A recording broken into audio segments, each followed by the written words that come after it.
I'm here to talk to you about selling the experience. So in the past, as mentioned, I've spoken a lot about social media. As the digital world is progressing, it kind of seems silly to speak specifically about social media because social media is such an ingrained part of the rest of what we do digitally now. It's not about thinking of one specific channel or one specific avenue, but what is it that we are trying to accomplish? What is it about marketers? What are we trying to achieve? And for us, it's selling the experience. And instead, we're thinking, what is selling the experience? I think whether you're a hotel, whether you're a retailer, whether you're in financial services, any other aspect, you are trying to help solve something for your consumers. You are either selling them an actual dream, a luxury, a resort getaway, you're making their life easier, you're enabling them to achieve things they weren't able to achieve before. That is what you're actually giving your consumers. You're giving them that experience. And the only way you can truly do that, as we've been talking about a lot today, is understanding who your audience is. Now, that doesn't mean one generic audience persona, because you as a business have many different customers, many different people with different needs that you're trying to fill. So you need to discover and think about how you are filling those different value propositions. And I think too often when we're doing that, we get caught up in sort of trying to sell, what is it that I am selling? What do I have to offer? What am I promoting? What are my features? We need to step back for a second and think, yes, I have this particular feature, but how does that actually relate to the needs and to the experiences that I'm trying to achieve here? So for example, let's say, of course, I'm sure that this applies, I'm thinking if I'm at work and maybe it's been a long week, on a Thursday, it's already been a really long week, I start scrolling through Facebook instead of doing things. Now, of course, I'm talking about my last job because I would never do that right now, as I'm sure others do. But yeah, so if it's been a long week, I'm tired. If I'm scrolling through Facebook and I see an ad for something that says, oh, Junior Suite, save 15%. I will probably scroll right past that. I'm not going to pay much attention to it. But if I'm scrolling through Facebook and I see this large picture of a pool saying a rejuvenation getaway, rebuild your spirits, are you stuck in the humdrum? That's going to grab my attention because me, as an end consumer, what I need is to be rejuvenated and be lifted up. So for me, that is giving me that offer, pulling me in with that experience is going to really grab me a lot better than just a quick promotion. Same concept in financial industry. Let's say that instead of spending my money on that rejuvenation vacation, I've actually been saving up a little nest egg. I'm trying to purchase a place. Same concept. I'm scrolling through ads. I haven't quite gotten where I'm going to get a mortgage yet. I say, oh look, we've got new low-cost mortgage rates. Okay, that's not quite grabbing me yet. Everybody right now is offering low-cost mortgage rates. Instead, why would I be buying a house? It's what is it that I'm going to be able to accomplish as an individual once I get that mortgage and get that house? The value, the appeal and the dream of home ownership appeal to me that way, grab me so that you understand as a business what it is I'm trying to achieve and that you're going to help me fulfill that. And let's say maybe a little bit further in life, I have purchased that house and I have a really nice unkempt backyard that I haven't done anything with yet. The summer is coming on. There's a good opportunity to do that. So, local stores offering, hey, 50% off patio furniture. Okay, well, I'm putting a lot of money into my mortgage. 50% off is still going to cost me a lot of money. What's that really going to do for me? Instead, think this summer, instead of being trapped inside all day, clean up that backyard and live outdoors. Be there with your friends, be there with your family. Okay, that's going to grab me. I'm going to get that click, and that is the customer filling my need. So think outside of what you actually sell and think about why you're selling it. What are you trying to solve? So then as a business, okay, sure, I'm thinking about my consumers. I know what they need. I can help them achieve their goals, their dreams, make their lives easier. How do I do that? How do I leverage my digital assets? What can I do to reach these people? Today we're going to talk two major areas, your website and then social media. And there's definitely going to be strong interaction between them, but when we talk about your website first, this is an area that you really want to make sure you're optimizing and taking full advantage of, because this is where you control everything. You control the entire narrative. You say what goes on there. You don't have any third-party sources as to coming in. And so you get to present yourself the best way that you want to. And so there are a lot of different ways you can do that. Yes, you need to have the description information about what you sell and why you sell and how you do it and what you're providing. But make sure you're leveraging other areas that appeal to those users' needs in their different pieces of the buying process, whether they're in their research, whether they're in the dreaming, the planning, the actual buying. What else do they need to know and how will you give them that information? So leveraging your digital assets, your photos, talking about what's happening in the area that may be attractive to them, things they need, using different pieces of the site to share news about yourself or interesting things that you're doing beyond your standard day-to-day business, and then tying in, again, leveraging into social media, tying in what you do socially and in the social space into that site and show the interaction to your clients. And then, of course, aside from your website, where else do you have a lot of ability to to interact and get yourself and your presence out there is in social media. And the major difference there is social media allows you to go to the customer instead of waiting for them to come to you on your website.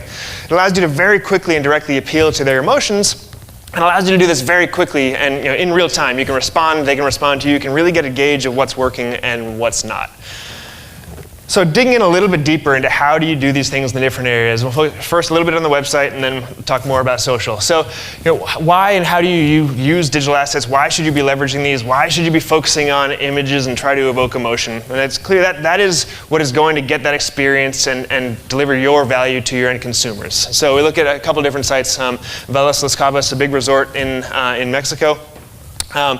For their entire website, the pages that get the most shares to social media are their press release pages, the press areas where they're talking about things they're doing outside in the community, things that are going on around the hotel. Why does it matter? Why are we looking at the things that get shared on social media? Because these are the things that visitors to their website found so interesting and so appealing that they thought it was worth talking to their friends and showing their friends about it. This is the kind of information, the kind of press that you cannot buy. They're saying when people actually like you so much and find so much value in you that they share you with all the rest of their friends. So make sure that you have areas on your site where you can share that information and inspire people and give people that ability to then share it with their networks. I think we're social lounge represents pulling in feeds from your social networks, things that you're doing on the social media and bringing that back into your website. That you can share that great media and multimedia content from your social networks, and making sure you have that embedded into your site as well, so you can get traffic flowing back and forth between all of your assets and be able to build those conversations. And that kind of thing, when you have people that are engaged on your site, you give them reasons and abilities to get interested and see that media and look at your photos and dig into your videos. It gives them reasons to stay on your website. You see on these two sites, significantly, these social lounges can create large pockets of space where people will just sit on your website. And that is a great thing for the consumer. It means that they care about what you're doing, and it's great for your whole site because Google sees that. Google sees how much time people are spending on the different pages. And so if you have sections of your site that draw in that audience and keep them there, that's going to raise your overall presence everywhere. Now, one of the things that we look at as well is, I know in a lot of different industries, but particularly in hotels, if you're a branded site, you often have, do you have a brand site only? Can you have an independent site? If you can have an independent site, should you have a different strategy? How do you make sure that you're not cannibalizing efforts, that you're really building on top of that and adding value and really helping your business bottom line? And not just in hotels and other brands, agencies. Is there a reason to build out a local page for my own space and an independent property? And the answer to that is yes, but you need to think about what you're doing and why. What brand sites do really well is build and create and attract brand loyalty. They talk about what the brand does well, and they keep you in that buying funnel very clearly. And one of the things that is challenging for a brand site is to really get into that nitty-gritty little things that somebody, a buyer or consumer at that tiny local level, really cares about and what they're doing. And it's challenging just because of the sheer volume, not because they can't, but just because to be able to keep up with that much local content is really challenging when you're talking about a brand site. So that's your opportunity and your advantage when you have an independent site. Don't try to go after the same traffic that's already being won, but go after those additional users, those non-branded queries, the long-tailed things. Why do people do business with you and your competitors? If you're a hotel, why do they come to your area? What else do they do while they're there? You can see in this particular example, launched a site for Holiday Inn. Within the first month of site launch, they had an event calendar which they populated with lots of great things going on in the area, museums, there's other reasons people came by. And within that site, there were dozens and dozens of shares on social media from just random visitors of their event calendar, while in the same time period, their branded competitors had 0 shares of their website at all on any social network. So this is the opportunity for you to get that conversation going and appeal to what people do actually want to talk about. Okay, so what kind of content gets shared? You're looking at a resort property in Wisconsin, the Ridge, on Lake Geneva. There's 4 different properties, independent hotels, looking over a 1-year time period. Did people choose to share their content organically? All of these websites were built well. They all have nice photos. The hotels are all in nice, pleasant places to stay. They look great. But you can see the bottom 2 properties had significantly more shares of other users from their content onto the websites. And why? Lake Loudon Resort had a great event calendar. The Abbey Resort has a fantastic blog. It's opportunities, information, content that is fresh and that appeals to visitors and guests that actually want to talk about it. The first 2 properties, it's a static website. Nothing had been changed throughout the entire year. There's no incentive, no reason, nothing interesting and ongoing for people to actually want to share to those networks. Why is sharing important? Well, one thing that if you've used Facebook at all and you've been involved in social media, you've noticed the last several years that organic reach of Facebook posts has dropped to almost zero. You have a brand page on Facebook, you post some content, maybe 1 or 2 people will see it. You can boost it for very little money and get it in front of a ton of people, but organically it's been dropping. Why? Facebook has made a lot of changes to their algorithm. Because now, today, there are, as of today, there are 1.9 billion monthly unique active users on Facebook. That is a ton of content that's being generated every second. Facebook can't possibly show all of the posts to everybody. So what they've decided is that, in general, people are more important to each other than brands are to people. So even when someone chooses to follow your business page, Facebook is still going to put other people's posts above yours. How then, as a business, do you break through that? You get people to share your content. Instead of you as a brand sharing it, you get other people. And this is Lars Backstrom, is one of the engineers who designed the algorithm at Facebook. Very clearly, people ask him all the time, I'm a business, how can I get my content out there? This is his indirect way of saying, if you make something that somebody wants to share, they're going to see it all day.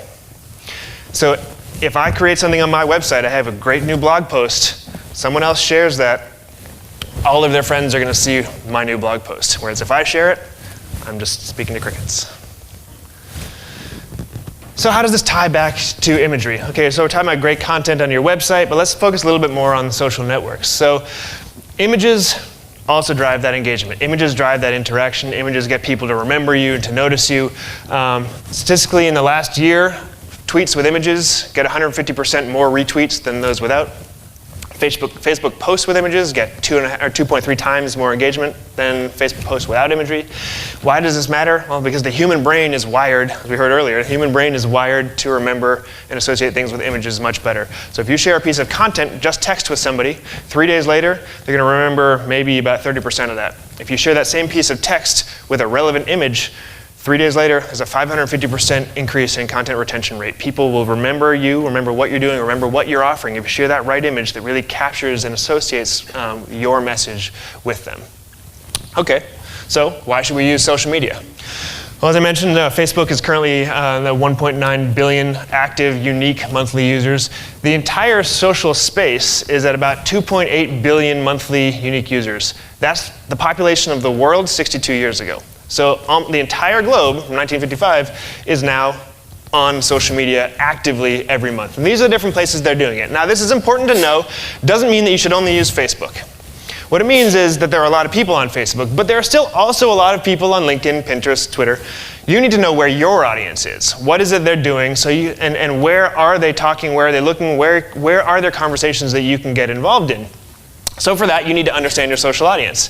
And now your social audiences may be different across the platforms, but you need to know who are they, what are they doing, where are they talking about, what are the needs of these different people, and then start to go after those audiences. As we heard earlier, with paid ways to do it, there's a lot of ways you can leverage, but make sure that you are creating content that those audiences in those different networks it'll really resonate with them and that they will want to share. Now, what social media, because so many people are on social media, because they've been using it for a year, at this point, many years, there's some great targeted paid opportunities on social. So we're going to talk mostly right here on this about Facebook and Instagram. We had a question earlier, why aren't we talking about as much about Twitter? Twitter does have some good paid opportunities, but of all the channels, Facebook and thus Instagram, since they use the same data and since Facebook owns them, has the best ways to target directly to very specific audiences, because Facebook knows more about us than pretty much anybody. And why do they know that? Because we've all told them. For the last many years, every time we click like, every time we share something, every time I create my profile, I'm telling them more about myself, and they are able to use this data and do use this data, have all kinds of things. So I can create an ad, serve it up to people that live or visit or travel to a specific location that are of various demographics that like and are interested in certain specific things, that do certain things on the weekends as opposed to those that don't, people that are connected to my competitors as well. So you can really target, instead of thinking of who is my global audience, who are my many individual audiences, and let me create some campaigns that will really target them and give them what they need at that time for that specific audience.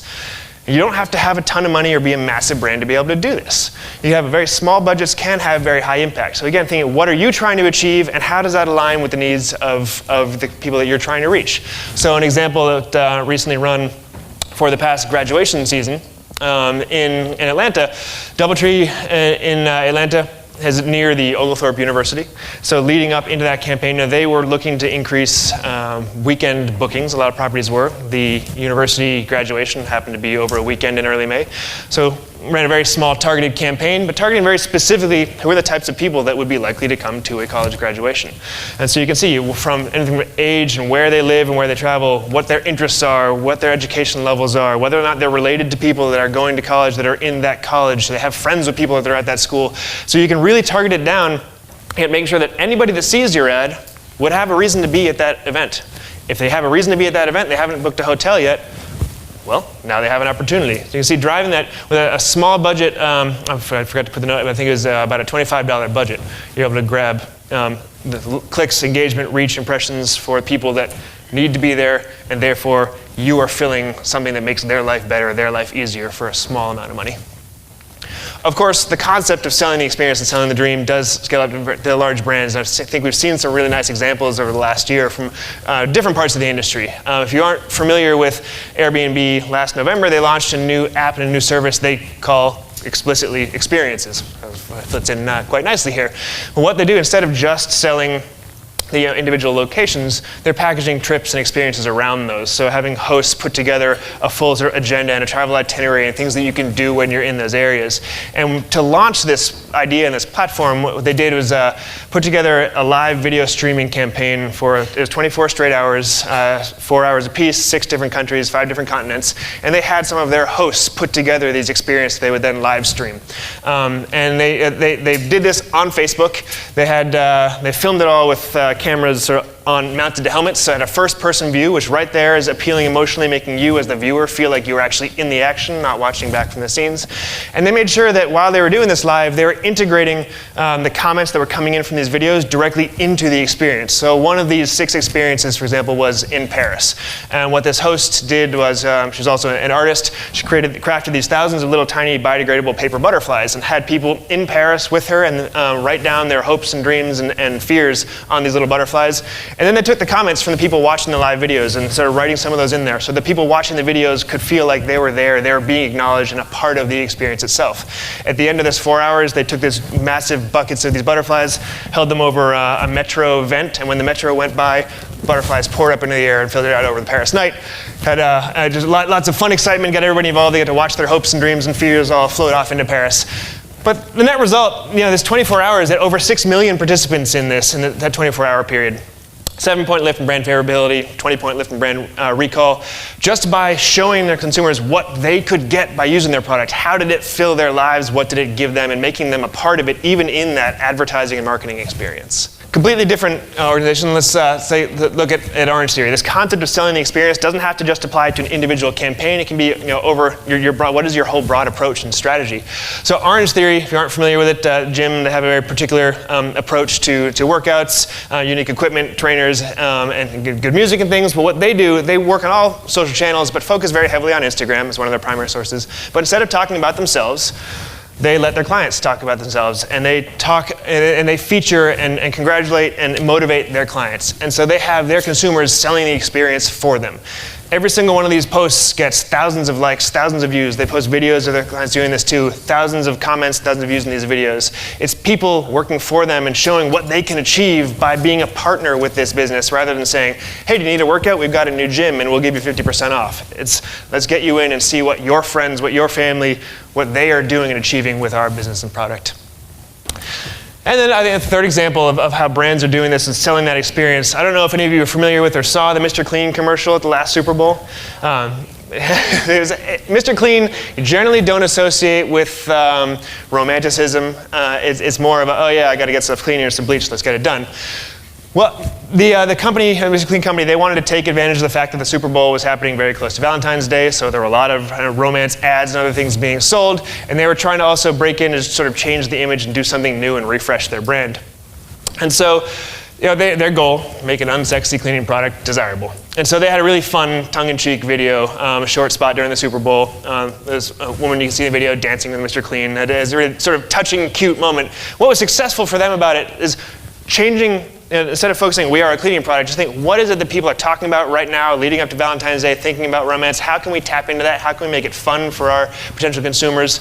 They did little teasers on their different social channels, so Facebook, Twitter, Instagram. They talked about the commercial, did little pieces leading up to it, so that then during that sort of 1 minute, when that video rolled during the Super Bowl commercial, they had almost 18,000 mentions across the different platforms, people waiting for that ad and responding to it and enjoying that. And since that Super Bowl this year, they've had over 17 million views of that ad on YouTube. So taking what you do, thinking about it in a new way, serving it up in a fun way that appeals and gives something different to your end audience. And again, just then bringing it back to how does this still work at a smaller level? Let's say I'm trying to I'm trying to drum up some interest, or depending on what you're trying to achieve. I'm trying to improve my presence on Facebook. I'm trying to drive more of my social traffic and understand my social audience and how it interacts and get it from Facebook or different social networks into my website. Contests and giveaways are a great thing you can do in social media to interact and engage and build that experience for your clients and for your end customers. And so, as an example, again with a small campaign, you focus on things and run targeted ads along with it. I didn't put the targeting up here, but we ran very specific targeting ads of what the people who would be traveling to these different areas, it was Toronto and New York, they're doing a conjunction, but what did those different people look for? What are they trying to achieve? What would they look for in a trip? Running targeted ads around those types of campaigns gives you a very direct users who your ads are showing up in front of, and makes, instead of just spamming and hoping that the people that sign up for your contest aren't just trying to win something, they actually have interest in what you do and what you offer, you can achieve really high results with an audience that will then have benefit to you in the long run, an audience that will actually have a potential return. Whether, again, this results in driving a significant number of fans per day, but important parts of understanding, validating who that audience is that you're reaching, making sure that you are able to get them into that booking funnel and that they're building that relationship between your social networks and your actual website. So, I think putting it all together, I think a big thing we just want to if you had to walk away from this with anything today, I think is we've heard a lot, knowing your audience. We want to think about, what does knowing your audience really mean? What do you offer that makes their lives better, that makes it more interesting, that makes it an experience for them? It doesn't matter what it is you do, what industry you're in, there's something you're improving about a consumer's life, or they wouldn't be buying your product.